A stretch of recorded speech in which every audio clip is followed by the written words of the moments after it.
Viewers, the latest news about Ethiopia and Tigray clashes is that Dadibet media claims that more than 20 Ethiopian National Defense Forces commanders have surrendered to the Tigray Defense Forces in Tigray region. But no evidence was presented yet from Tigray Defense Forces and Dadibet media about this claim. West Tigray sources dispute that Tigray Defense Forces have crossed the Ethiopia-Sudan border, stating that the Tigray forces are in many parts of western Tigray and these forces engaged in the fighting in western Tigray. West Tigray Defense Forces have dispatched brochures in western Tigray in many districts, motivating the people to continue their resistance against the invasion. It is reported that fresh deployment of Eritrean troops into Tigray has continued. Recently, 3 buses loaded with Eritrean troops have arrived at the town of Adwa, central Tigray.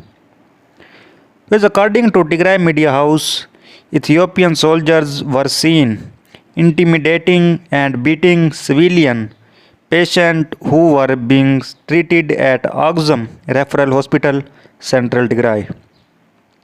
These reports indicate that there was active and random shelling to the town of Hausen and its vicinity.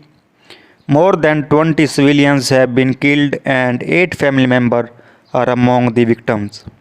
It was more said that the Ethiopian government has arrested Kibrom Birhe, a higher official of the National Congress of Tigray, this morning.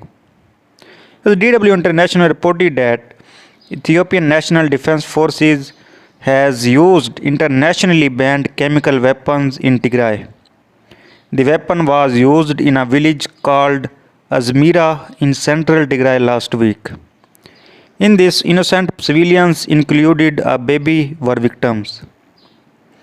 West Tigray Defense Forces have dispatched brochures in many waridas of the western Tigray, motivating the people to continue their resistance against the Ethiopian National Defense Forces, Amhara and Eritrean forces. And many ethnic Amhara that were settled in western Tigray very recently are leaving the area, fearing fighting could erupt anytime in western Tigray. So far this is the latest update about Ethiopia and Tigray clashes. For more latest update, please subscribe channel and press the bell icon. Thanks for watching.